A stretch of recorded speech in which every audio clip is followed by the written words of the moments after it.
Inilah kisah Nabi Muhammad SAW dari lahir hingga wafatnya. Sebagian besar umat muslim sudah mengetahui bagaimana kisah Nabi Muhammad beserta mukjizatnya. Cerita kehidupan ini bukan hanya sekedar cerita saja melainkan menjadi panutan untuk menerapkannya dalam kehidupan. Mengingat bahwa sangat banyak sifat baik darinya. Umat Islam sudah sering memperingati Maulid Nabi sebagai peringatan hari lahir Nabi Muhammad SAW. Bagaimana kisah perjalanan hidupnya sampai wafat banyak memberikan pelajaran meskipun tidak selalu mudah dan bahagia. Rasulullah tetap mendapatkan tantangan dan cobaan dari Allah. 1. Kelahiran Nabi Muhammad SAW. Nabi Muhammad lahir di Makkah hari Senin, 12 Rabiul Awal pada tahun 571 kalender Romawi, 1450 tahun yang lalu. Rasul lahir dari ibu bernama Aminah dan ayahnya bernama Abdullah. Rasulullah SAW pernah ditanya mengenai puasa pada hari Senin, lantas beliau menjawab, hari Senin adalah hari aku dilahirkan. Tahun tersebut juga disebut sebagai tahun gajah yakni tahun ketika pasukan gajah di bawah pimpinan Abraha Habasyah tengah menyerang Ka'bah. Allah Subhanahu wa Ta'ala pun menghentikan aksi mereka dengan segala kebesarannya. Burung ababil pun datang menjatuhkan batu-batu untuk mendatangkan wabah penyakit. Kisah kelahiran Nabi Muhammad ini ada di dalam surah Al-Fil yang memiliki arti tahun gajah. Rasulullah lahir di masa ini dan dibesarkan sebagai anak yatim karena ayahnya, Abdullah telah meninggal dunia sebelum usianya genap 3 tahun, akhirnya dibesarkan oleh kakeknya, Abdul Muthalib.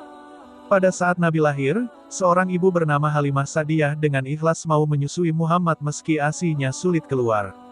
Namun karena keikhlasan Halimah pun diberi balasan oleh Allah Subhanahu wa Ta'ala, karena setelah itu air ASI-nya keluar dengan deras. 2. Masa kecil Nabi Muhammad. Nabi Muhammad dilahirkan dalam keadaan yatim di rumah Abu Talib. Semasa kecilnya, Rasulullah tumbuh dan menjalani kehidupannya seperti pada anak pada umumnya. Adanya tradisi Quraisy pada zaman dahulu, pada hari ke-18 membuat ibunya harus menyembunyikannya di pedalaman. Tradisi Quraisy tersebut membuat Nabi Muhammad tidak bisa merasakan kasih sayang ibunya sampai berumur 8-10 tahun. Hal ini justru membuatnya berada di bawah asuhan Halimah binti Sa'diyah selama 3 tahun. Rasulullah menjadi anak yang tanggap, bersikap baik dan cerdas pada masanya. 3. Masa remaja Nabi Muhammad. Pada masa remaja, Nabi Muhammad terjaga dari perbuatan merugikan kawan sekitarnya. Sampai suatu ketika, Nabi pun bercerita ketika 2 kali duduk saat mendengarkan pesta perkawinan di zaman jahiliyah. Allah justru menutup telinganya sampai tertidur dan terbangun esoknya. Setelah itu, aku tidak pernah lagi berniat mengikuti perbuatan buruk. Hadis riwayat Tabrani. Muhammad yang menginjak usia 20 tahun di Mekah yang bertepatan peristiwa Harbul Fijar antara kabilah Quraisy melawan Qais dan Ailan. 4. Nabi Muhammad menjelang dewasa. Menjelang usia Nabi Muhammad yang dewasa, membuatnya semakin menekuni dunia bisnis. Nabi pun berdagang dengan kawan terbaiknya yakni Sa'ib bin Abi Sa'ib. Barulah pada saat berusia 25 tahun, Rasulullah menjalin kerja sama bisnis bersama wanita kaya raya yakni Siti Khadijah. Perkenalan Muhammad dengan Khadijah memang berawal dari dunia perniagaan. Perempuan ini biasa membiayai kafilah perdagangan Mekah ke Suriah untuk nanti membagi keuntungan bersama mitranya. Hal ini menjadi alasan bagi mereka berdua dalam melakukan perjalanan dagang tersebut. Buku sejarah hidup Nabi Muhammad SAW menceritakan berbagai tanda kerasulan yang sudah terjadi sejak beliau masih anak-anak, serta perjalanan hidupnya yang begitu banyak rintangan. 5. Pernikahan Nabi Muhammad dan Khadijah. Banyaknya kegiatan perdagangan yang melibatkan mereka berdua, membuat Khadijah merasa kian tertarik. Perempuan ini akhirnya mengutus seorang sahabatnya, Nafisah binti Umayyah untuk menyampaikan keinginannya yakni melamar Muhammad. Muhammad SAW pun menyampaikan kabar gembira ini kepada paman-pamannya. Salah satunya yakni, Hamzah bin Abdul Muthalib lantas mendatangi rumah Huwailid bin Asad dengan Muhammad untuk melamar Khadijah. Maka menikahlah mereka berdua ketika Nabi berusia 28 tahun. 6. Nabi Muhammad mendapatkan wahyu pertama. Sebelum menjadi rasul, Nabi Muhammad sudah mendapatkan beberapa karunia istimewa dari Allah seperti wajahnya terlihat bersinar dan bersih. Hal ini nyatanya menjadi pertanda kebesaran Allah yang menandakan akan datangnya Nabi terakhir dengan kedudukan tertinggi sampai akhir zaman. Nabi Muhammad mendapatkan sebuah mimpi ketika malaikat Jibril menghampirinya. Rasul pun sedang menyendiri di dalam gua Hira, tepatnya di samping Jabal Nur. Turunlah wahyu pertama yang ia bawakan dari Allah, yakni surah Al-Alaq ayat 1-4. 7. Dakwah pertama Nabi Muhammad. Nabi Muhammad akhirnya memulai dakwahnya secara terang-terangan pada keluarga paling dekat, yaitu kalangan Bani Hashim. Hanya Ali bin Abu Thalib yang mau menerima dan memutuskan untuk beriman kepada Allah. Sementara Abu Thalib ikut melindungi Rasul saat berdakwah. Dakwah secara terang-terangan ini selalu mendapatkan pertentangan oleh kaum Quraisy. Bahkan beberapa orang menuduh Nabi Muhammad gila dan melemparkan kotoran ke tubuh Nabi. Abu Jahal dan Abu Lahab sebagai pamannya bahkan juga ikut menentang Rasul selama berdakwah. 8. Pertentangan dari kaum kafir Quraisy. Bersama dengan kaum kafir Quraisy lainnya, Abu Jahal dan Abu Lahab menentang dakwah Rasulullah. Keduanya bahkan sempat mengintimidasi pengikutnya agar meninggalkan Nabi. Mereka khawatir jika ajaran dari Muhammad hanya bisa merusak agama nenek moyang, yakni menyembah berhala. Banyak dari kaum Quraisy yang mencoba segala cara untuk membunuh Nabi Muhammad. Mereka juga memberikan uang tebusan pada Abu Thalib agar membiarkan Rasul wafat. Rencana pembunuhan ini pun sering melibatkan orang luar agar tidak memecahkan perang saudara. 9. Perintah berzakat di zaman Rasulullah. Memasuki zaman Rasulullah, tepatnya di tahun pertama di Madinah, Nabi dan sahabatnya serta kaum muhajirin masih menghadapi usaha untuk tetap bertahan hidup.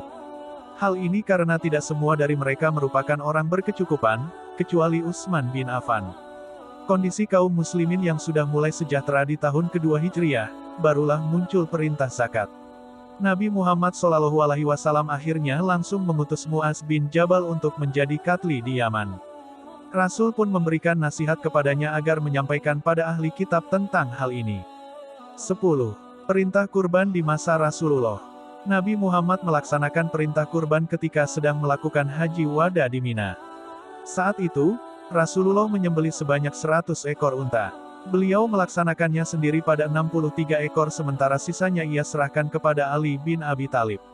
Penyembelihan ini Nabi Muhammad lakukan setelah melaksanakan salat Idul Adha. Perintah ini pun sudah ada di dalam surah Al-Hajj ayat 36 mengenai jenis hewan yang bisa umat muslim jadikan sebagai kurban. Sebagai umat muslim, juga harus mengetahui cara menyembelih dan tujuannya. 11. Wafatnya Nabi Muhammad. Abu Bakar sebagai sahabat Nabi Muhammad yang sedang tidak di Madinah, terjadilah peristiwa sangat menyedihkan. Rasulullah wafat bersamaan dengan turunnya wahyu Allah, yakni surat Az-Zumar ayat 30. Artinya, sesungguhnya kamu akan mati dan sesungguhnya mereka akan mati pula. Nabi Muhammad mulai sakit di bulan Safar tahun 11 Hijriah. Beliau sakit kepala dan demam hingga akhirnya membuat suhu tubuh meninggi.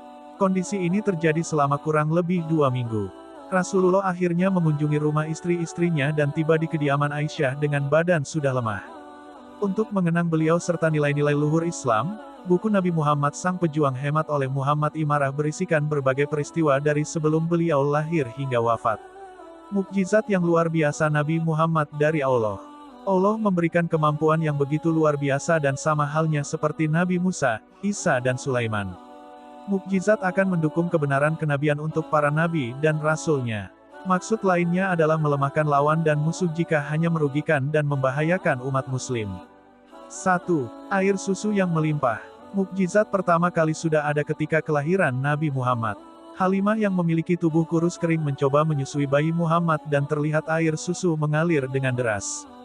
Padahal sebelumnya, hal ini tidak pernah terjadi pada anak kandungnya, bahkan merasa sering kurang. Bersamaan dengan keanehan yang dialami oleh Halimah, suaminya pun juga merasa heran. Pasalnya unta betina tua miliknya tiba-tiba menghasilkan air susu begitu melimpah. Keduanya pun bisa meminumnya dengan sangat puas, bahkan dapat memenuhi kebutuhan untuk sehari-hari. 2. Pembelahan dada. Halimah mengasuh Muhammad kecil kurang lebih selama 2 bulan. Ibunya sempat menolak jika anaknya hidup di Mekah karena terasa tidak begitu mendukung untuk perkembangan Muhammad. Akhirnya, bayi itu pun kembali mengikuti ibu asuhnya dan tumbuh remaja dengan saudara-saudaranya. Muhammad yang sedang menggembala bersama saudaranya, tiba-tiba datanglah 2 orang laki-laki berpakaian serba putih. Keduanya langsung membelah dadanya dan langsung mengambil benda hitam di dalamnya. Nabi sebenarnya tidak tahu apa tujuannya, begitu pun dengan Halimah dan suaminya. 3. Membelah bulan. Kisah mukjizat oleh Nabi Muhammad ini terjadi saat kaum kafir menentangnya untuk membuktikan kenabiannya. Rasulullah akhirnya menunjukkannya dengan membelah bulan atas kebesaran Allah. Kalangan Quraisy tentu terkejut pada apa yang bisa Muhammad lakukan. Bahwa orang Mekah meminta utusan Allah untuk menunjukkan kepada mereka tentang mukjizat, dan ia menunjukkan kepada mereka adanya pemisahan bulan. Sahih Al-Bukhari, membelah bulan ini tentu hanya salah satu dari banyaknya mukjizat dari Nabi Muhammad atas kebesaran Allah. 4. Air mengalir dari jari tangannya. Mukjizat Nabi Muhammad lainnya bisa terlihat ketika air bisa mengalir dari jari tangannya. Kisah ini bertepatan dengan hari Al-Hudaybiyah atau perjanjian. Orang-orang merasakan haus yang sangat luar biasa. Hal ini membuat mereka akhirnya bergegas menuju ke Rasulullah tepat setelah wudhu. Orang-orang berkata jika tidak memiliki air untuk minum dan wudhu kecuali hanya sepanci air kecil yang tentunya kurang bagi semuanya. Nabi Muhammad pun meletakkan tangannya ke dalam wadah dan air mulai keluar dari jari-jarinya. Akhirnya semua manusia di sekitarnya bisa menghilangkan rasa haus. 5. Makanan yang sedikit cukup untuk banyak orang. Abu Talhah serta istrinya sempat mendengar Muhammad sedang ada dalam keadaan lemas. Keduanya lalu memutuskan untuk mengundang Nabi makan di rumahnya. Nyatanya Rasulullah datang dengan mengajak banyak sahabatnya bahkan mencapai 70-80 orang. Abu Talhah dan istrinya tentu merasa kebingungan dengan banyaknya orang yang datang. Nabi pun mendoakan makanannya sebelum mempersilahkan tamu memakannya. Mereka makan secara bergantian sebanyak 10 orang dan membuat semuanya merasa kenyang setelahnya. 6. Satu gelas susu mampu mengenyangkan banyak orang. Mukjizat Nabi lainnya juga berhubungan dengan poin sebelumnya. Susu yang bisa mengenyangkan banyak orang bisa menjadi salah satu kisah menarik dari Rasulullah. Abu Hurairah adalah teman Nabi Muhammad yang sangat miskin dan kelaparan namun memiliki banyak ilmu pengetahuan dan hafalan. Suatu hari, Nabi Muhammad bertemu dengannya dan memintanya untuk mengikutinya. Kemudian Nabi menemukan satu gelas susu dan mengundang banyak orang datang ke rumahnya. Abu Hurairah sebagai orang pertama meminumnya dan seterusnya sampai semuanya merasa kenyang sepuasnya. 7. Doa minta hujan. Ketika Rasulullah sedang berkhutbah pada salat Jumat, ada seseorang yang meminta kepada Nabi untuk berdoa segera turun hujan. Hal ini karena kekeringan telah berlangsung cukup lama dan sangat berdampak pada berbagai hal. Nabi Muhammad pun mencoba mendoakan sampai Jumat berikutnya. Namun seseorang datang membawa kabar pada Rasulullah bahwa banyak rumah telah mengalami kerusakan akibat hujan yang turun dalam waktu lama. Nabi Muhammad berdoa agar bisa pindah ke Madinah sesuai dengan permintaan umatnya. Awan-awan pun langsung bergerak ke pusat kota. 8. Mengobati sakit mata. Sesaat sebelum penaklukan benteng Khaybar berlangsung, Ali bin Abi Thalib yang sebagai pemegang bendera mengeluh sakit mata. Rasulullah pun memanggil Ali dan langsung meludahi matanya. Nyatanya hal ini menjadi salah satu mukjizatnya dari Allah karena bisa sembuh dalam waktu singkat. Mata Ali pun langsung sembuh dan tampak tidak pernah sakit sebelumnya. Ali bin Abi Thalib yang bertugas untuk membawa bendera bisa dengan mudah melanjutkan tugasnya. Mukjizat milik Nabi Muhammad ini pun membuat penaklukan benteng Khaybar dapat berlanjut. 9. Hidupnya kerikil. Nabi Muhammad bisa menghidupkan kerikil yang menjadi salah satu mukjizatnya.